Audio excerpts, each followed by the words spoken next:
नमस्कार, आप सभी का स्वागत है आज के इस वीडियो में। ये वीडियो मोस्ट ऑफ इम्पोर्टेंट होने वाली है क्लास 10th हिंदी वालों के लिए, चाहे वो क्लास 10th में हो या 12th में।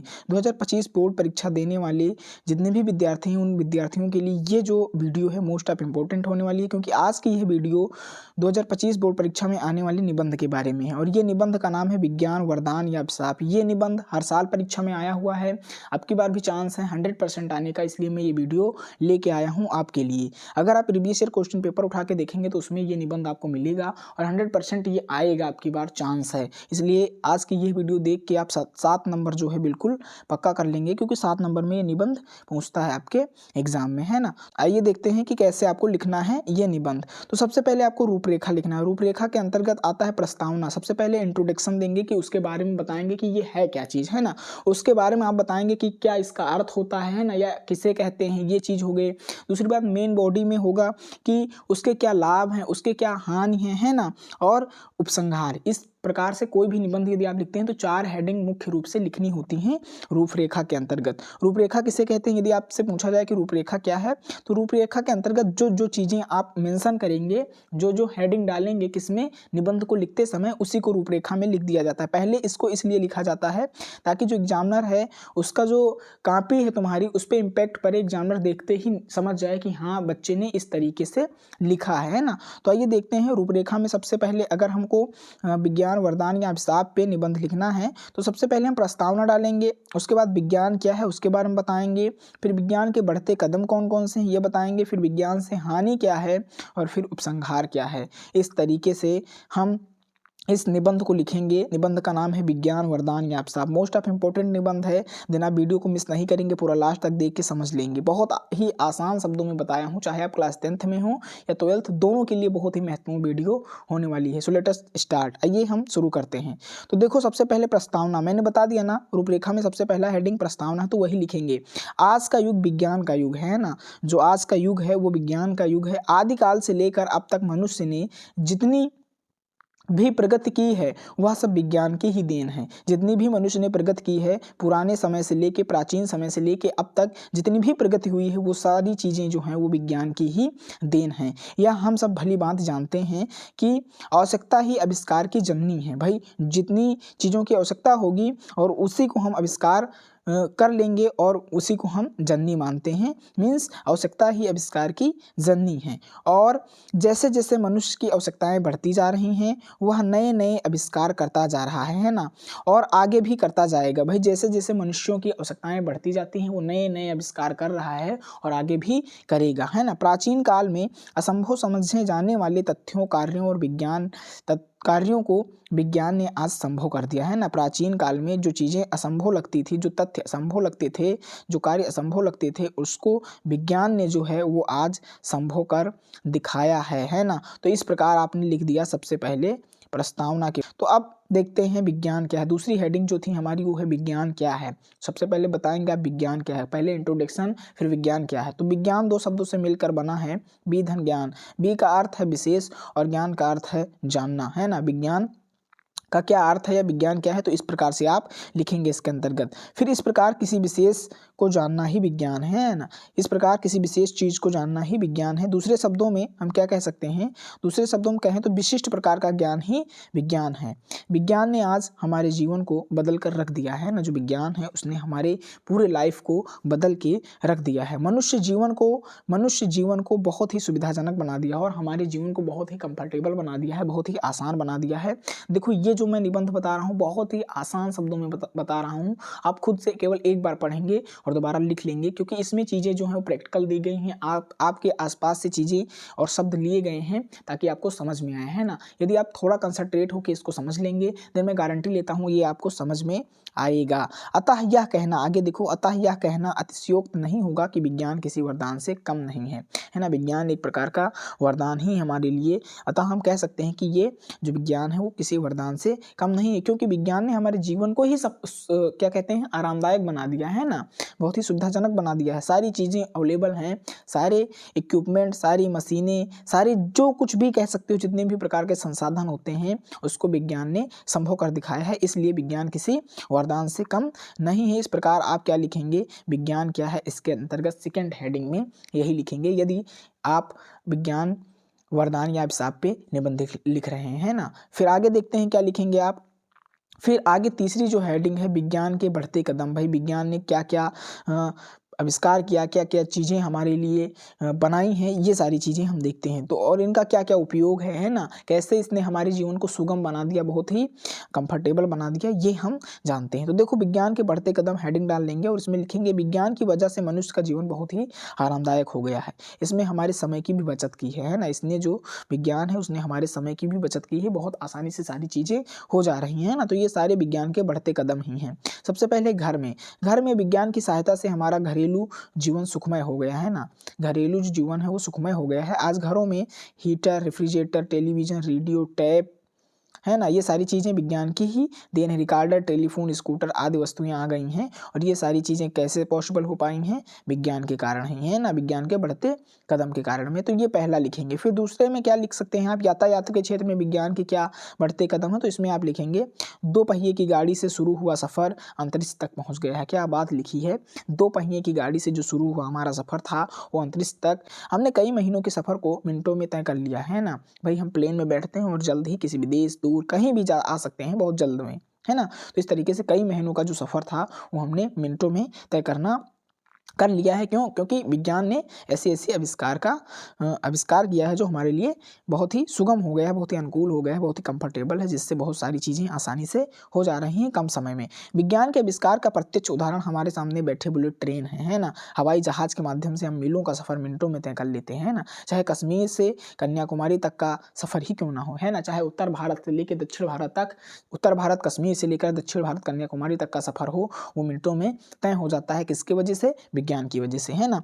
विज्ञान ने इसे सहज और सरल बना दिया है। आज विज्ञान ने जल, थल, आकाश तीनों दूरियों को माप लिया है ना। विज्ञान जो है उसने जल, थल, आकाश और तीनों दूरियों को माप लिया है। तो इस प्रकार आप क्या लिखेंगे, इस प्रकार आप लिखेंगे यातायात के क्षेत्र में विज्ञान के बढ़ते हुए कदम। मोस्ट ऑफ इंपॉर्टेंट निबंध है। देन मैं गारंटी ले सकता हूँ कि ये निबंध आ सकता है आपके परीक्षा में, चाहे आप क्लास 10th में हो, 12th में। देन आप इसको अच्छे तरीके से नोट कर लेंगे, पेन कापी लेके बैठेंगे और सारी चीज़ें नोट करके अपनी तैयारी को बेहतर करेंगे क्लास 10th हिंदी की। तो आइए आगे बढ़ते हैं, देखते हैं क्या है। फिर इसका क्या है, शिक्षा के क्षेत्र में इसके क्या बढ़ते कदम हैं भाई विज्ञान के। तो आइए देखते हैं। शिक्षा के क्षेत्र में विज्ञान ने कई आविष्कार किए हैं ना। आर्टिफिशियल इंटेलिजेंस, एआई है ना।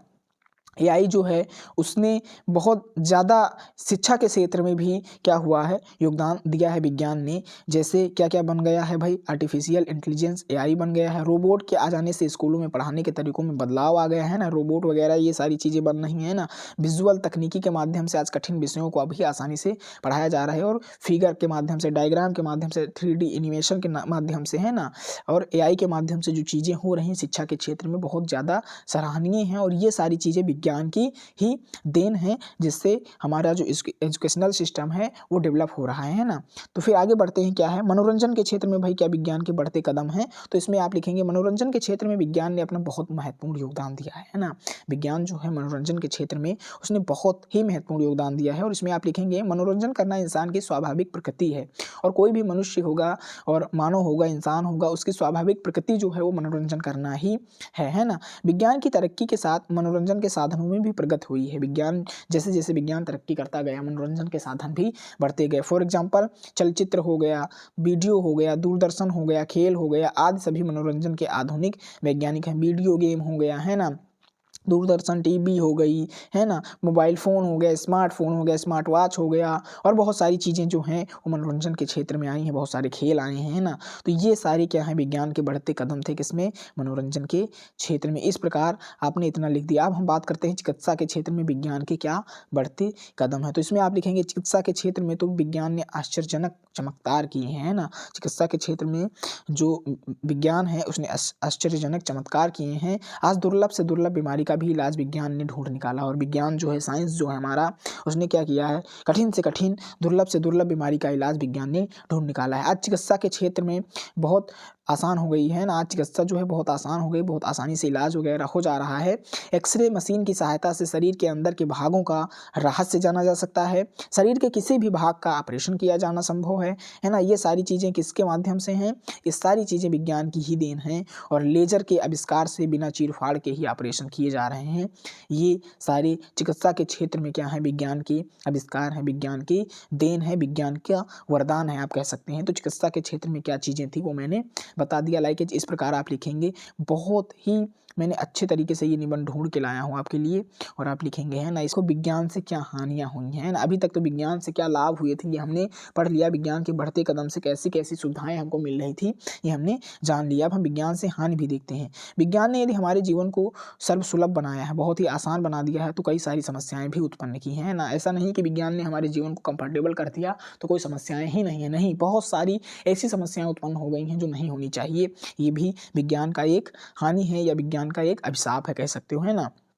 सबसे पहले दुर्लभ बीमारियां, आजकल इतनी दुर्बल तरीके की बीमारियां उत्पन्न हो रही हैं जिनका पहले नामो निशान नहीं था। कभी भी ऐसी बीमारियां नहीं हुई हैं जो अब तक प्राचीन काल में ऐसी कोई भी बीमारी नहीं हुई है जिससे कोई इतनी बड़ी हानि हो जाए। लेकिन अब क्या हो रहा है, आधुनिक समय में क्या हो रहा है, आज के युग में क्या हो रहा है, बहुत सारी ऐसी बीमारियां, वायरस आ रहे हैं, बहुत सारे ऐसी डिजीज़ हो रहे हैं जिन कारण से क्या हो रहा है, मानव जीवन का जो जीवन है वो खतरे में है ना। तो कोरोना वायरस इसका प्रत्यक्ष उदाहरण है। पहले इस तरह का कोई वायरस नहीं था, और जो अब आधुनिक समय में नए नए वायरस बन रहे हैं, नई नई बीमारियां आ रही हैं, जो किसके कारण है, विज्ञान की ही देन है ना। तो ये सारी दुर्लभ बीमारियां जो हैं वो विज्ञान की हानि के अंतर्गत, डिसएडवांटेज के अंतर्गत लिखेंगे, या इसके अंतर्गत अभिशाप के अंतर्गत लिखेंगे। ग्लोबल वार्मिंग, वृक्षों की अंधाधुंध कटाई हो रही है। विज्ञान को बढ़ाने के लिए वृक्ष काटे जा रहे हैं, पेड़ पौधे हटाए जा रहे हैं। औद्योगिकीकरण से वातावरण में बहुत तेजी से क्या हो रहा है, परिवर्तन हो रहा है।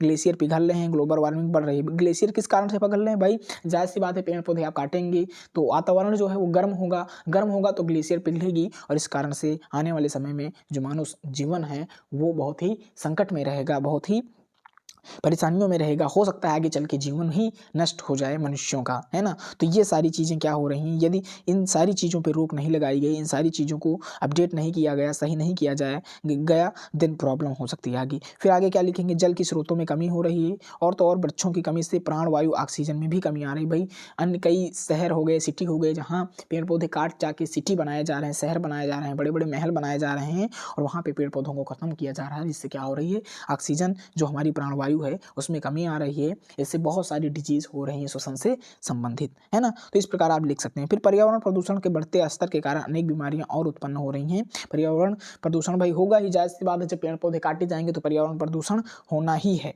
ना। तो इस प्रकार से अनेक बीमारियां और उत्पन्न हो रही हैं जो नहीं होनी चाहिए। तो ये आप लिखेंगे इसके हानि के अंतर्गत, विज्ञान से क्या हानियां हुई हैं, है ना, इसके अंतर्गत आप लिखेंगे, देख सकते हैं, विज्ञान से हानि। अब हम बात करते हैं उपसंहार की, आखिरी हमारी हेडिंग है उपसंहार, है ना। उसके बाद ये निबंध हमारा खत्म हो जाएगा। इस प्रकार हम देखते हैं कि जिस प्रकार हर सिक्के के दो पहलू होते हैं ना, हम देखते हैं कि भाई हर सिक्के के दो पहलू होते हैं, उसी प्रकार विज्ञान के भी दो पहलू हैं, है ना। एक सकारात्मक पक्ष जिससे हमने बहुत कुछ अर्जित किया है ना भाई पॉजिटिव पॉइंट भी है, एक नेगेटिव पॉइंट भी है। हर क्षेत्र में दो पहलू होते हैं, एक पॉजिटिव एक नेगेटिव। तो विज्ञान में भी ऐसा है, एक सकारात्मक पक्ष है, दूसरा नकारात्मक पक्ष है। सकारात्मक पक्ष में जिसमें हमने बहुत सारी चीज़ें अर्जित की हैं, बहुत सारी चीज़ों का आविष्कार किया है, और दूसरा ये है कि जहाँ हमने बहुत कुछ खोया भी है। ऐसा नहीं है जो चीज़ें हमने पाई हैं उसके बदले में कुछ खोया नहीं है, ऐसा नहीं है, दोनों पहलू हैं। एक तो हमने पाया है तो खोया भी है कुछ, है ना। तो विज्ञान ने एक और मनुष्य को जहां अपार सुविधाएं प्रदान की है, वहीं दूसरी ओर दुर्भाग्यपूर्ण यह है कि नाभिकीय यंत्रों आदि के विध्वंसकारी आविष्कारों ने संपूर्ण मानव जाति को विनाश के कगार पे लाके खड़ा कर दिया है ना। इस प्रकार आप शब्द लिखेंगे, देन एग्जामिनर चौंक जाएगा कि आप कहाँ से शब्द ला रहे हैं ना। बहुत ही आसान भाषा में मैं बता रहा हूँ। ये जो निबंध है मोस्ट ऑफ इंपॉर्टेंट निबंध है जो आपकी परीक्षा में आ सकता है। तो इस प्रकार आप लिखेंगे, क्या लिखेंगे, विज्ञान ने एक और मनुष्य को जहाँ अपार सुविधाएं प्रदान की हैं, वहीं दूसरी ओर दुर्भाग्यपूर्ण ये नाभिकीय यंत्रों आदि के विध्वंसकारी आविष्कारों ने संपूर्ण मानव जाति के विनाश के कगार पे लाके खड़ा कर दिया है ना। यह सभी का कर्तव्य है कि हम विज्ञान की अद्भुत देन का रचनात्मक कार्यों में ही प्रयोग करें। भाई जितना हो सके जो कार्य आवश्यक हैं, जो रचनात्मक हैं, उनमें ही हम विज्ञान का प्रयोग करें, और विज्ञान के दुरुपयोग के विरुद्ध अभियान छेड़ा जाना चाहिए, है ना। भाई विज्ञान का दुरुपयोग नहीं होना चाहिए, विज्ञान का केवल सदुपयोग होना चाहिए। विश्व के समस्त देशों को विश्व शांति का प्रयास करना चाहिए। चाहिए तथा हथियारों की जो होड़ बढ़ती जा रही, फॉर एग्जाम्पल परमाणु बम बनाए जा रहे हैं, बहुत सारे हथियार बनाए जा रहे हैं जो आगे चल के बहुत ही खतरे का काम है, इन पे रोक लगाना चाहिए, उसका विरोध और उस पर अंकुश लगाना ही चाहिए। तो इस प्रकार आप उपसंहार के अंतर्गत लिखेंगे। क्या मैंने निबंध बताया है, मैंने ही इसको पढ़ के लिखा और बहुत ही मज़ा आया, क्योंकि ये मोस्ट ऑफ इम्पोर्टेंट निबंध था और इसमें जो शब्द दिए गए थे बहुत ही पावरफुल थे, बहुत ही अच्छे तरीके से लिखे गए थे, बहुत ही रचनात्मक शब्द थे जिनका मैंने प्रयोग करके ये निबंध आपके लिए लिखा था। और आप इसको पढ़ के अपने बोर्ड एग्जाम, चाहे आप क्लास 10th में हो चाहे 12th में हैं, लिख के आएंगे। यदि पूछा जा रहा है विज्ञान वरदान है या अभिशाप, है ना, विज्ञान वरदान या अभिशाप कई तरीके के शब्दों में अदल बदल के भी पूछा जा सकता है निबंध, देन उसमें भी ये निबंध चल जाएगा जो मैंने बताया है सेम टू सेम, है ना। तो इस प्रकार से मैंने बता दिया। The board coaching YouTube channel जो है वो आपकी प्रिपरेशन बोर्ड एग्जाम की खासकर अच्छे तरीके से करा रहा है, चाहे आप क्लास 10th में हो या 12th में हो। देन इसको सब्सक्राइब करना ना भूलें। यहाँ पे ऑल सब्जेक्ट की जो प्रिपरेशन है वो कराई जा रही है ना, सही समय पर कराई जा रही, सारी चीज़ें बताई जा रही हैं। तो इसलिए आपको क्या करना है, the board coaching YouTube channel को सब्सक्राइब कर लेना है, बेल आइकन को प्रेस कर देना है।